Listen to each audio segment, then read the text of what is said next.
여러분, 자녀를 키운 부모님들은 한 번쯤은 그 자식 키우다가 가슴이 무너져 내릴 때가 있습니다. 그런 경험이 있으실 겁니다. 돈 때문도 아니고요, 몸이 아파서 그런 것도 아니더라고요. 언제 부모로서 가슴이 무너져 내리느냐?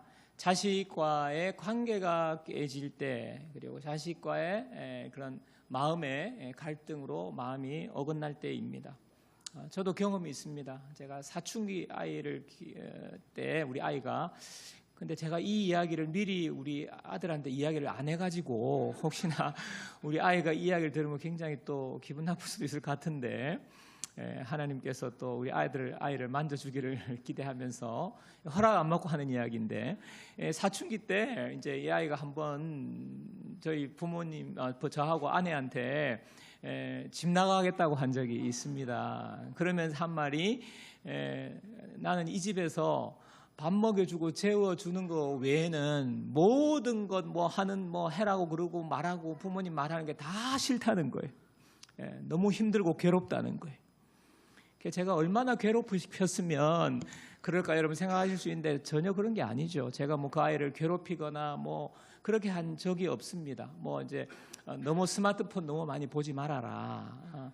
그리고 너 지금 연애할 때냐 뭐 이런 거거든요. 이게 적당하게 해라 뭐 이런 말인데, 하여튼 뭐 그것이 굉장히 아이는 이제 집 나가겠다고 그런 거죠. 그래서 가슴이 무너지더라고요. 부모님의 마음을 몰라주고 또 부모를 이제 남대하듯 하는 거 아닙니까? 약 하숙집 같이, 하숙집 아저씨 아줌마처럼 지금 생각하는 거 아니에요.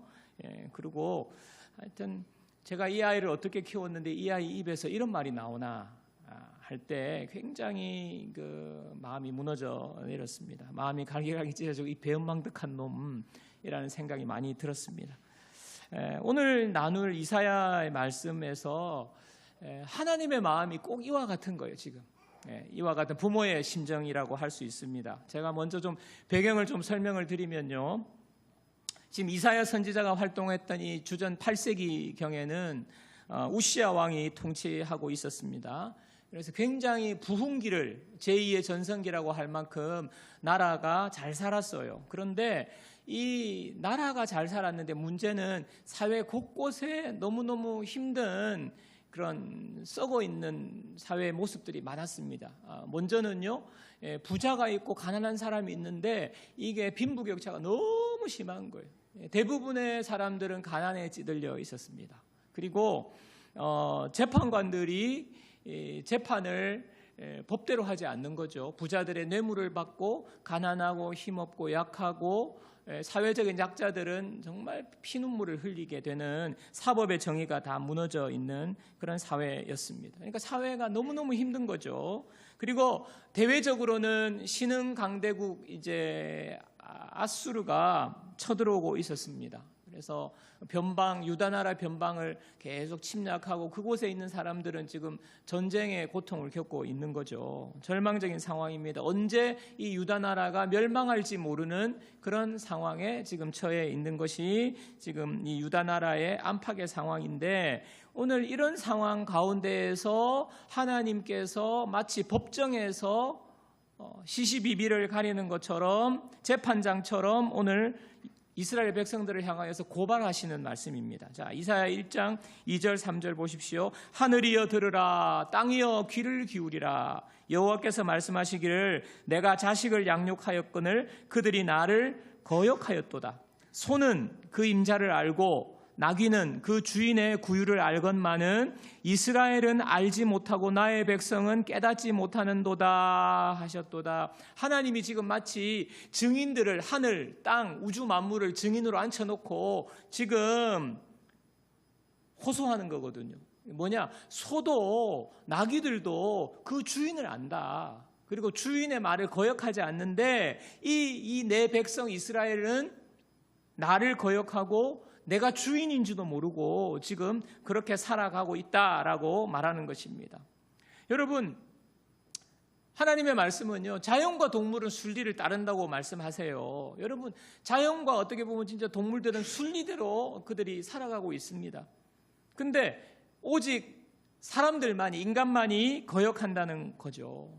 근데 여기서 오늘 주목할 만한 단어가 있습니다. 하나님은요, 우리를 그냥 만물, 피조물 이렇게 말씀하시지 아니하시고 하나님은 특별한 단어를 쓰세요. 그게 바로 자식이라는 단어를 쓰십니다. 하나님이 동물들을 향하여서는 피조물, 만물이라고 그러는데 사람들을 향하여서는요, 자식이라고 그래요. 여러분, 우리는요, 다른 피조물과 다릅니다. 인간은요, 하나님의 형상을 따라 하나님의 모양으로 창조된 하나님을 닮은 피조물이에요. 그래서 하나님과 교제할 수 있는 영적인 존재로 만들어졌습니다. 이것이 정말 대단한 겁니다. 동물들에게는 없는 거예요. 우리 인간에게만 있는 건데 그것도 놀라운데 하나님께서 우리의 아버지라고 말씀하시는 거예요. 우리는 하나님의 자녀라고 하나님은 말하는 것입니다. 여러분, 세상에 무수한 종교들이 있죠. 다른 종교들, 어떤 종교도요, 그들이 믿는 절대자와 인간의 관계를 자녀라고 부르는 종교는 없어요. 세상에 어느 종교가 그런 관계에 있는 종교가 어디 있습니까? 그들이 믿는 절대자는요, 저 멀리 하늘 위에 있어요. 우리가 감히 범접할 수 없는, 우리가 아무리 노력해도 다가갈 수 없는 그곳에 있습니다. 그러면서 때로는요, 너무너무 무서운 분이에요. 우리가 잘못하면, 밉보이면, 뭔가 잘못한 일을 하면 우리를 벌 주는 그런 절대자로 그들의 종교의 절대자가 있습니다. 그러니까 친밀한 부모와 자녀의 관계로서는 아닌 거예요. 근데 하나님만이 우리의 아버지가 되신다고, 우리의 자녀가 되신다고 우리에게 말씀하시는 것입니다. 그리고 이 하나님께서 이스라엘 백성에게 어떻게 하셨습니까? 여러분, 이스라엘 백성들이 정말 아무것도 아닐 때 하나님께서 그들을 택하셨어요. 그때 그들은요, 애굽의 노예로 종살이하고 있었습니다. 여러분, 이것은요, 죄 가운데 매여서 죄의 종노릇하는, 죄의 멸망의 구렁텅이에 빠져서 죄 때문에 죽어가는 인간의 상태를 상징적으로 보여주는 거예요. 역사적으로 보여주는 것입니다. 애굽의 노예에서 벗어날 수 없는데 하나님께서 강권적으로 하나님께서 그들을 구출해 내셨어요. 그리고 그들을 광야의 길을 걷게 하셨습니다. 근데 광야에 아무것도 없잖아요. 그런데도 하나님께서 먹을 것과 입을 것을 주셨습니다. 하나님께서 그 광야의 그 길에 구름 기둥과 불 기둥으로 그들을 지켜주셨습니다. 그게 바로 우리의 인생길, 우리가 광야 같은 인생길을 걸어가는데 하나님의 보호하심을 보여주는 것이거든요. 그리고 난 다음에 젖과 꿀이 흐르는 땅, 축복의 땅 가나안으로 인도해 주셨습니다. 축복의 땅입니다. 우리가 하나님의 은혜로 우리의 인생이 복된 인생으로 바뀌는 거죠. 그리고 난 다음에 영원한 천국에서 영원히 복을 누리며 사는 그러한 복을 주시는 것을 말하는 거거든요. 이 모든 역사적인 과정이 성경에 기록된 말씀이 바로 오늘 우리에게 하나님 베풀어 주신 은혜거든요. 그런데 인간은 참 이 죄된 본성이요, 틈만 나면 하나님으로부터 멀어지려고 해요. 하나님이 베풀어 주시는 은혜, 하나님과의 관계 속에 있는 것을요 되게 귀찮아해요. 마치 청소년기에 우리 자녀가 집 나가기를 원하는 것처럼. 그게 우리의 죄된 깊은 본성입니다. 지금 이 상태를 말하는 거죠. 하나님께서 소도 나귀도 그 주인을 아는데 이스라엘 백성들은 나를 거역했다고, 나를 떠나기를 원했다고. 그 결과가 무엇입니까? 겉은 멀쩡한 것처럼 보여요. 그런데 삶이 망가지는 겁니다. 자, 이사야 1장 5절 7절 보겠습니다. 너희가 어찌하여 매를 더 맞으려고 패역을 거듭하느냐? 온 머리는 병들었고 온 마음은 피곤하였으며 발바닥에서 머리까지 성한 곳이 없이 상한 것과 터진 것과 새로 맞은 흔적 뿐이거늘 그것을 짜며 싸매며 기름으로 부드럽게 함을 받지 못하였도다. 너희의 땅은 황폐하였고 너희의 성읍들은 불에 탔고 너희의 토지는 너희 목전에서 이방인에게 삼켜졌으며 이방인에게 파괴됨 같이 황폐하였고. 지금 이스라엘이 처해 있는 그 현실을 조목조목 지금 짚어주고 계신 거 아닙니까? 여러분, 이 세상에서 가장 중요한 가치는 돈이라고 그래요. 돈만 있으면 아무 문제 없다고 말합니다. 그런데 정말 여러분들 그렇게 생각하십니까? 조금만 우리가 깊이 생각해 보면요, 돈이 다 해결해 주지 못합니다. 여러분, 아무리 돈이 많아도요, 마음이 무너지고 관계가 깨어지고 정신이 피폐해지면요, 밤에 잠을 못 자는 거예요. 우울증에 시달리는 거예요. 그 삶이 지옥이 되는 것입니다. 여러분, 우리의 삶이 이렇게 황폐해지는 이유를 하나님은 분명하게 말씀하시는 거예요. 너희가 물질이 없어서가 아니라는 거예요. 너희가 세상에서 성공하지 못해서가 아니라는 것입니다. 하나님 아버지와의 관계, 생명의 근원 되신, 우리의 주인 되시고 우리의 아버지 되신 하나님과의 관계가 끊어졌기 때문이라는 것입니다. 근데 여러분, 참 오늘 말씀을 보면 흥미로운 사실이 있는데요, 이스라엘 백성들은요, 우리 하나님과의 관계 안 끊어졌어요. 지금 이렇게 말하는 것 같아요. 뭐냐 하면 종교적으로 이 사람들은요, 굉장히 열심히 했습니다. 근데 이 종교적인 것이요, 하나님 보실 때는요, 이게 껍데기뿐인 형식적인 종교 생활을 했다는 거예요. 자, 이사야 1장 12절 13절입니다. 보십시오. 너희가 내 앞에 보이려 오니. 그러니까 눈도장 찍으러 온다는 거예요. 이것을 누가 너희에게 요구하였느냐? 내 마당만 밟을 뿐이니라. 헛된 재물을 다시 가져오지 말라. 분향은 내가 가증히 여기는 바요, 월삭과 안식일과 대회로 모이는 것도 그러하니 성회와 아울러 악을 행하는 것을 내가 견디지 못하겠노라. 너희들이 예배에 잘 나오는데, 지금 요즘으로 치면요, 예배 잘 나오고요, 헌금도 많이 하고 모임도 열정적으로 모이기를 힘쓰는데, 하나님은 뭐라고 말씀하시냐? 그거 헛되다, 가증하다, 내가 견디지 못하겠다. 하나님이 예배 안 받으시는 거죠. 여러분, 이유가 뭘까요? 오늘 말씀을 쭉 보면 이유는 분명합니다. 이스라엘 백성이 이렇게 예배드리는 목적이 다른 데 있어요. 바로 나의 유익을 위한 것입니다. 내 유익을 위한 예배입니다. 내가 복받기 위해서, 내 삶에 안전하게 내가 평안하기 위해서, 그냥 모든 일이 잘 되고 만사형통하기 위해서, 하나님으로부터 내가 원하는 것을 얻어내려는 목적이, 그 목적이 예배의 목적이 된 거죠. 그러니까 예배는 뭐다? 수단인 게 수단. 나의 목적을 이루어내기 위한 수단인 거예요. 결국에는요, 내가 예배 잘 오고, 내가 헌금하고, 내가 헌신하고, 봉사하면서 하나님, 나 지금 이렇게 열심히 하고 있어요. 하나님, 내가 지금 헌금이 쌓이고 있어요. 하나님, 이렇게 하면서 뒤에 뭐가 있습니까? 하나님, 주세요.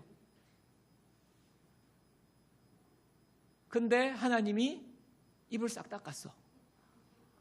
그러면 이제 다 때려치우는 거죠. 예배도, 헌금도, 헌신도 무엇입니까? 예배의 목적이 나를 위한 거예요. 하나님을 어떻게든 내가 하나님 앞에 자꾸 빚을 지워서 하나님을 조종하려는, 하나님을 움직이려는 이러한 동기가 그 속에 자리 잡고 있었던 것입니다. 여러분, 하나님이 그거 지적하시는 거예요.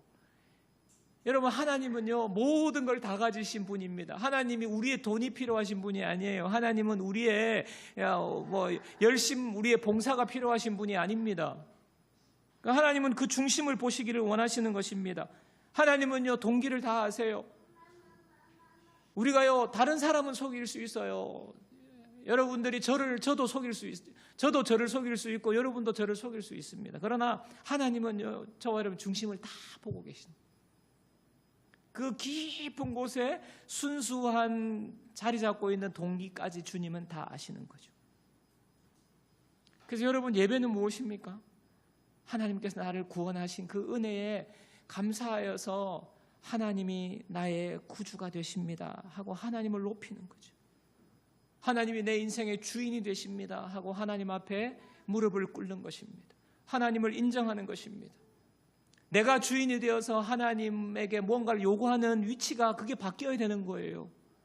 아무것도 하나님께서 내 삶에 행하지 않는다고 하여도 하나님이 나를 위해서 독생자 예수 그리스도를 십자가에 죽기까지 내어주시면서 나를 살리신 그 구원의 은혜만으로도 우리는요, 매주 하나님 앞에 엎드려서 하나님을 찬양해야 하는 거예요. 그게 예배의 중심입니다. 그래서 이 중심이 빠진 예배, 마음이 빠진 예배, 몸만 와서 건성으로 앉아있는 예배에 하나님이 다 아시고 가증하다고 못 견디시는 것입니다. 그래서 여러분, 중심으로 예배 드리셔야 돼요. 그러면 목사님, 중심만 바르게 되면 그냥 예배 형식이나 태도나 다른 거 다 대충 해도 됩니까? 그거 아닙니다.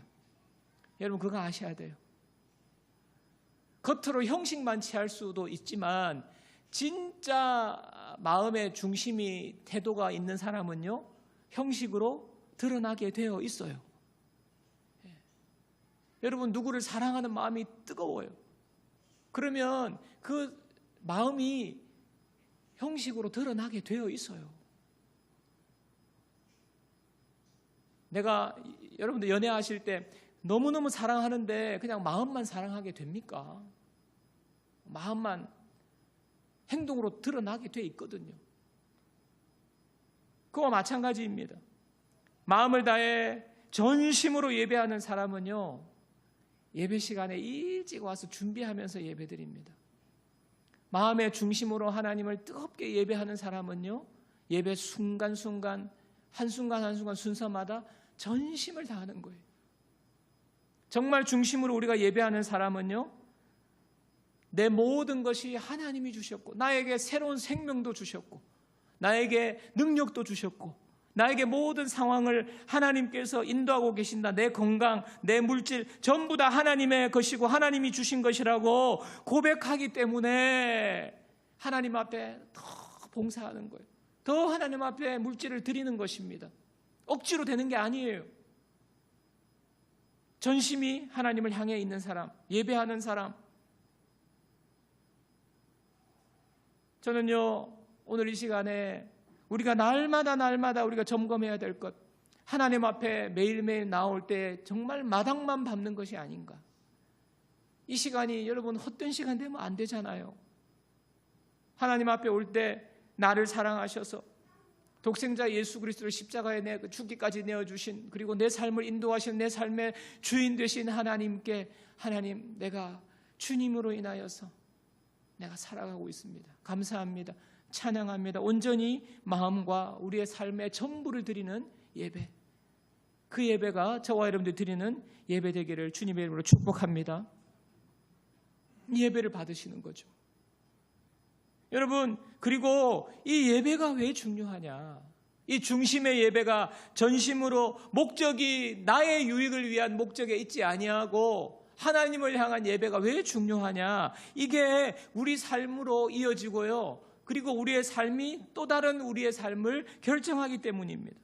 자, 이사야 1장 15절도 보시기를 바랍니다. 이사야 1장 15절입니다. 너희가 손을 펼 때에 내가 내 눈을 너희에게서 가리고, 손을 편다는 말, 주님 앞에 도움의 손길을 내민다는 것입니다. 그런데 주님이 어떻게 하신다고요? 눈을 가리는 거예요. 안 보신다는 것입니다. 너희가 많이 기도할지라도 내가 듣지 아니하리니 이는 너희의 손에 피가 가득함이라. 하나님 앞에 도와주십시오. 하나님 앞에 간절히 기도하면서 하나님 앞에 많은 것을 요청할 때 하나님께서 눈을 가리고 하나님 듣지 아니하신다. 왜? 손에 피가 가득하기 때문에. 이건 무슨 말입니까? 내 유익만을 위해서 살아가고 있다는 거예요. 다른 사람에게 피해를 준다는 것입니다. 약자를 돌보지 않는다는 것입니다. 이스라엘 백성들이 그렇게 했어요. 자기 유익만을 위해서 뇌물을 주고 재판도 그르게 하고. 여러분, 어디서 출발합니까? 예배가 문제가 되니까, 내 유익만을 위해서 예배 드리니까 밖에 나가서도 그냥 내 유익만을 위해 사는 거죠. 여러분, 그 사람이 하나님 앞에 아무리 기도하고 손을 내밀어도 하나님은 눈을 가리고 귀를 막으신다는 것입니다. 그러니까 우리의 삶이 악순환이 되는 겁니다. 우리가 온전한 마음으로 하나님의 예배가 회복될 때 우리의 삶도 하나님이 기뻐하시는 삶으로 나아가야 됩니다. 자, 로마서 12장 1절입니다. 그러므로 형제들아 내가 하나님의 모든 자비하심으로 너희를 권하노니 너희 몸을, 중요한 단어입니다, 너희 몸을 하나님이 기뻐하시는 거룩한 산제물로 드리라. 산제물로 드리래요. 제물은 죽여서 각을 떠서 하나님 앞에 드리는 건데 우리의 몸을 이 살아있는 제물로 드리라 하는 것입니다. 이는 너희가 드릴 영적 예배니라. 무슨 말입니까? 우리의 삶으로 하나님이 기뻐하시는 예배 드리라는 거예요. 오늘 이 예배 여기서 모여서 전심으로 하나님 앞에 예배해야 되지만 세상 속으로 나아가서 하나님 앞에 예배하는 삶이 되어야 되는 것입니다. 그게 무엇입니까? 하나님이 뜻하시는, 하나님이 기뻐하시는 삶을 사는 거죠. 내 유익만을 위해 살지 아니하고. 저는요, 오늘 저와 여러분이 삶을 한번 점검해 보면 좋겠습니다. 여러분의 삶에 정말 힘들고 어려운 고난의 시간을 보내고 하루하루 버거운 삶을 살아가는 분들도 계실지도 모르겠습니다. 제가 그 성도님들을 위해서 기도하고 있고 그 성도님들을 볼 때 마음이 참 무거워요. 안타까워요. 하나님께서 왜 빨리 응답을 해주시지 않느냐. 물론 이 고난이 하나님의 뜻이 무엇인지 우리는 다 알 수 없습니다. 또 경제적으로는 괜찮지만은요, 가족의 문제 때문에, 대인관계의 문제 때문에, 여러 가지 관계적인 문제 때문에 고통 중에 있는 분들도 계실 수 있을 거라고 저는 생각됩니다.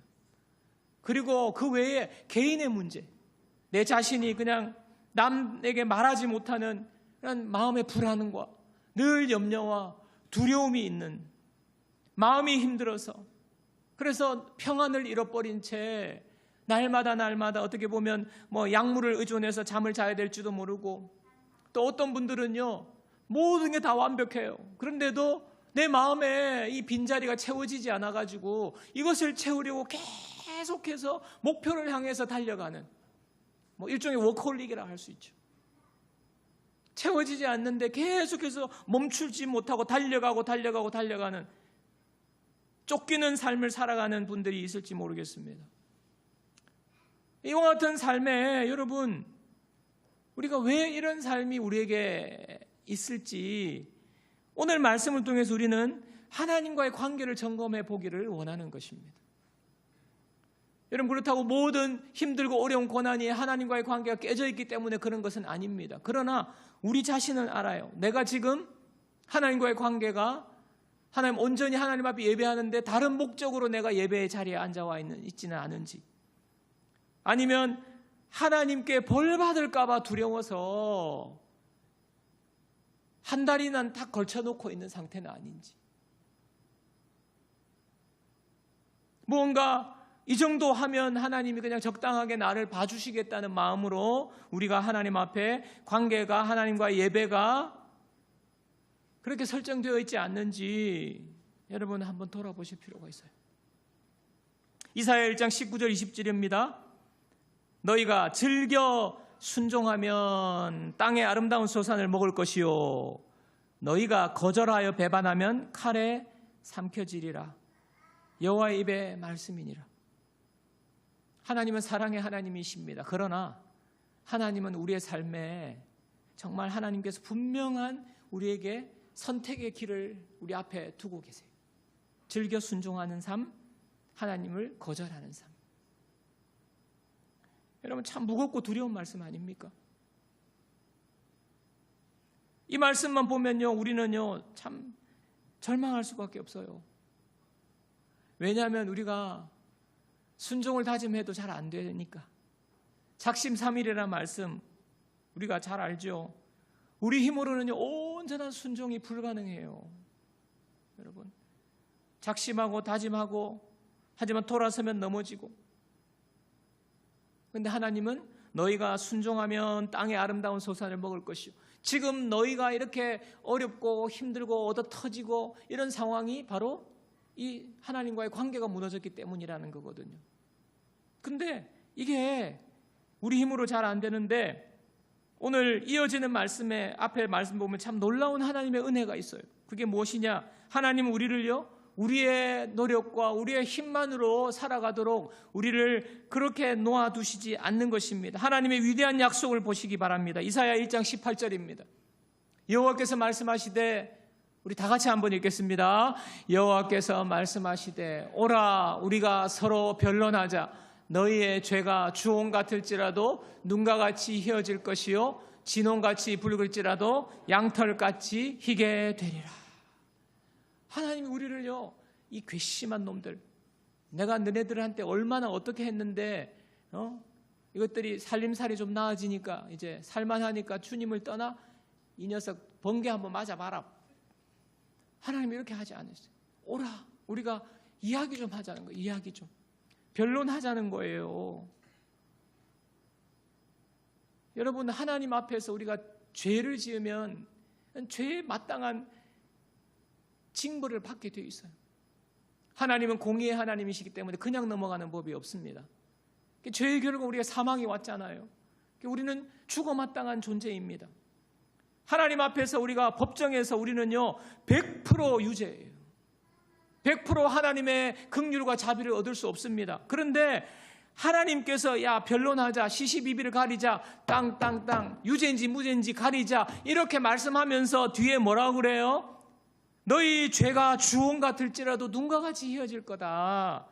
진홍같이 붉을지라도 양털같이 희게 되리라. 하나님이 이미 결론을 정해놓고 계시는 거잖아요. 너희들은 분명히 죄인인데 너희는 유죄지만 내가 너희를 무죄라고 할 거야. 그러니까 오라는 거예요. 여러분, 하나님께서 우리를 향한 사랑의 관계 회복을 우리에게 하고 계십니다. 여러분, 근데 이 놀라운 것은요, 하나님은 공의의 하나님이시기 때문에 그냥 우리 죄를 덮어주실 수가 없어요. 사실은 계시록 7장 14절 보십시오. 요한계시록 7장 14절입니다. 내가 말하기를 내 주여 당신이 아시나이다 하니 그가 나에게 이르되 이는 큰 환난에서 나오는 자들인데, 바로 저와 여러분들을 말하는 것입니다. 큰 환난에서 나오는 자들인데 어린 양의 피에 그 옷을 씻어 희게 하였느니라. 내 행위와 노력으로는요 절대 죄 씻을 수 없어요. 우리의 노력으로는요 하나님의 율법을 우리가 다 지킬 수가 없어요. 하나님의 복을 받을 수가 없어요. 그런데 하나님께서 우리에게 새 옷을 입혀주시는 거예요. 새롭게 씻어주시는 거예요. 예수 그리스도의 십자가의 어린 양의 붉은 피가, 그 피가 우리 죄를 씻는 것입니다. 우리의 모든 더러운 죄를 씻는 것입니다. 우리의 연약하고 늘 하나님을 대적하는 우리의 죄성을 예수 그리스도의 십자가가 씻어주시는 거예요. 그래서 하나님께서 우리를 다시 관계 회복해 주시는 것입니다. 영국의 유명한 설교가 스펄전 목사님이 길을 가다가 한 소년이 세 장의 새들을 두고 막 괴롭히는 것을 보았습니다. 그래서 목사님이 물었어요. 얘야, 너는 그 세 장의 새를 가지고 뭐 하려고 그렇게 하니? 그러니까 이 소년이 제가 새를 가지고 놀다가 실증 나면 고양이한테 줄 거예요. 고양이한테 먹이로 줄 거예요. 이렇게 이야기를 한 것입니다. 목사님이 마음이 너무 아파가지고요. 얘야, 내가 너에게 돈을 줄 테니까 그거 나한테 팔아라. 그래서 목사님이 그 세 장과 새를 샀어요. 그리고 새를 다 세 장의 문을 열고 날려 보내주었습니다. 그런 다음에 주일날 그 빈 세 장을 이 주일 단상에 탁 가져다 놓고 이렇게 설교했습니다. 사탄은 우리 인간을 죄라는 세 장에 가둬놓고 마음껏 괴롭히며 결국 죽음의 먹이로 던져주려 했습니다. 그때 예수님께서 당신의 생명, 피 흘리는 십자가의 생명의 값진 대가를 치르고 우리를 사서 자유하게 하셨습니다. 그렇다면 이제 자유를 얻은 우리는 어떻게 살아야 하겠습니까? 다시 사탄의 세장으로 들어가서 죄의 종로로 타겠습니까? 여러분, 우리가 하나님과의 관계가 끊어지면요 다시 죄의 종로로 탈 수밖에 없어요. 우리의 유익을 위해서 사는 것이 그렇게 좋은 것 같지만 결국은 그것은요 사단의 세장에 갇혀서 그 안에서 참된 자유를 누리지 못하고 그냥 그렇게 살다가 인생이 끝나는 것입니다. 그러나 예수 그리스도께서 우리를 위해서 대신 죄값을 치르시고 우리를 자유케 하셨습니다. 죄에서 자유케 하셨습니다. 사랑하는 여러분, 우리의 삶에 중립지대는 없어요. 회색지대는 없어요. 하나님을 뜨겁게 사랑하든지 아니면 죄 가운데 거하든지. 여러분, 혹시 하나님 앞에 너무 믿음을 열심히 가지면 여러분 너무 힘들 것 같으세요? 여러분 정말 그렇게 생각하십니까? 내가 하나님 앞에 내 삶을 온전히 맡겨드리면 와, 내가 진짜 힘들겠다. 이것도 못하고 저것도 못하고. 여러분, 하나님은 사랑하는 아들 예수 그리스도의 생명까지 내어주신 분이, 그 하나님의 주시는 은혜들은 정말 좋은 것입니다. 여러분이 이 세상에서 즐거워하는 그거는요, 한순간이에요. 한순간이에요. 아니, 하룻밤이에요. 하룻밤. 그러나 하나님이 주시는 축복과 은혜와 사랑과 기쁨과 감격과 평안은요, 이 세상에 어떤 것도 줄 수 없는 영원한 것입니다. 참된 만족과 행복은 예수 그리스도 안에 있습니다. 하나님이 그 참된 행복과 만족을 주시려고 오라, 우리가 변론하자, 우리를 초청하시는 거예요. 우리가 하나님을 떠났지만, 하나님을 떠나기 원하지만 하나님은 우리를 돌이키십니다. 근데 계속 버팅기면요, 하나님이요 회초리 드시는 거예요. 회초리 드시는 거예요. 여러분, 회초리 듣고 돌아오는 것이 최고의 은혜고 축복입니다. 여러분 삶에 혹시 하나님의 은혜, 하나님과의 관계가 멀어져서 여러분이 이렇게 고생하고 어려워하고 힘들어하고 고통 중에 있습니까? 그러면서 세상의 것으로 문제를 해결해 보려고 자꾸 하나님부터 멀어지고 있습니까? 아니요. 그것은 하나님께서 돌아오라고, 야, 너가 이렇게 얻어 터지고 이렇게 한 거 너가 나를 버렸기 때문이야. 떠났기 때문이야. 오라, 우리가 서로 변론하자. 내가 너 다시 회복시켜 줄 거야. 다시 깨끗하게 할 거야. 다시 시작할 수 있을 거야. 하나님의 부르심 앞에 우리가 정말 하나님과의 관계가 회복되기를 주님의 이름으로 축원합니다. 주님 앞에 나올 때에 주님께서 우리의 모든 삶을 통하여서 하나님과의 관계가 회복해 하실 겁니다. 예배가 회복하게 될 것입니다. 주님 안에서 이 놀라운 회복, 관계를 회복하시는 저와 여러분들 모두가 되시기를 주님의 이름으로 축원합니다.